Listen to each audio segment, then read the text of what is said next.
Hey guys, I just wanted to talk about these frogs. I started throwing. I'm actually kind of new to topwater frogs.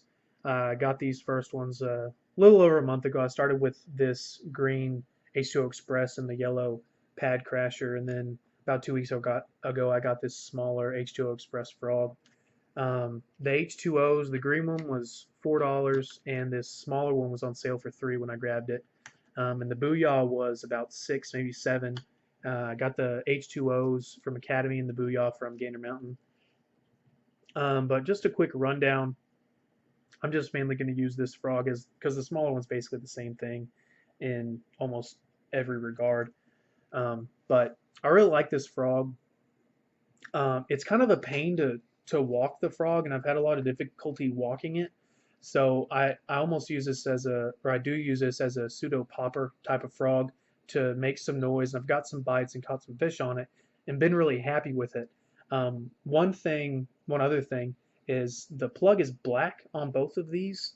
I don't know how much of a difference that really matters to a fish, but uh, I mean I've caught fish on both, so I mean I'm happy with it nonetheless. And yeah, I really like these frogs. Moving on to the Booyah, it is a dream to walk.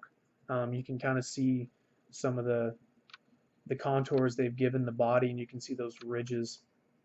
But significantly easier to walk, and it is, however, harder to make those popping noises and sounds that I can do with the H2O Express. But I mean, to be able to walk it is is great. I'm willing to trade that out. So I mean, on a calmer day, I'll throw the Booyah, something that's a little windier, and I want to make some noise. I'll throw one of the H2O Expresses. But kind of moving back to the plug, you can see on the Booyah, it's pretty clear, or I mean, colored to the body. So uh, again, don't know how much of a difference that makes between the two. Um, all three of these, more so the larger ones, are awesome to cast. I can usually get a pretty deadgum good distance on them and be able to work a good stretch of water. Um, they flip really well. They have a really nice weight, and they're all really easy to squirt out extra water. Just give them a little tug and or push here, and the the Booyah crushes down a little more, so that kind of on a bite that'll probably expose the hooks a lot more easily compared to the H2O Express. But again, I've caught fish on both. Haven't really had a problem with the H2Os having a hard time hooking up. Uh, Something I've done on both or all three of these is I've trimmed the legs about an inch, and I know that lowers the profile, but I've had frog or bass take just the legs, so they'll grab the leg and then they'll just kind of give up on it, and I can't ever set the hook, so I just got to keep working the frog and hope they come back. Um, but that's the idea behind that's kind of just to get them to bite the frog where the hook is, so I can actually catch that fish and set the hook. And speaking of setting the hook on these two H2Os, I've pulled the hooks up and I've tried to pull them out a little bit just to expose the hook a little more to increase that hook set ratio. I haven't done it on the Booyah yet because I just can't bring myself to maybe mess up this lure because I like it. I like it that much. And those barbs, I'm just not. If that'll focus, and it's not gonna go.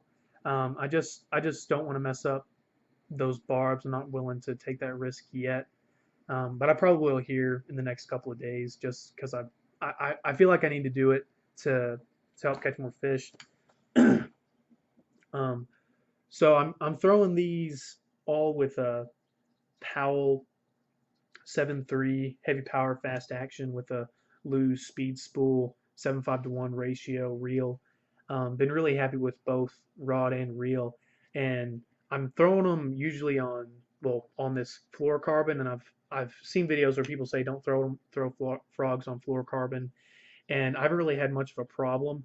And part of why I've got them on the fluorocarbon is because I'm often switching between frogs, jigs, crankbaits, because I've got one main rig, so I've got one reel, one rod, one reel pretty much for everything I'm doing, and the fluorocarbon has not seemed to cause any problems when throwing frogs, even though it's kind of sinking into the water. It, it seems to work just fine. Like I was saying, I'm catching fish on all of them, so I'm pretty happy with these frogs and the rig I have. Um, so if anybody has any questions about the frogs or anything that I've said or anything, just let me know in the comments.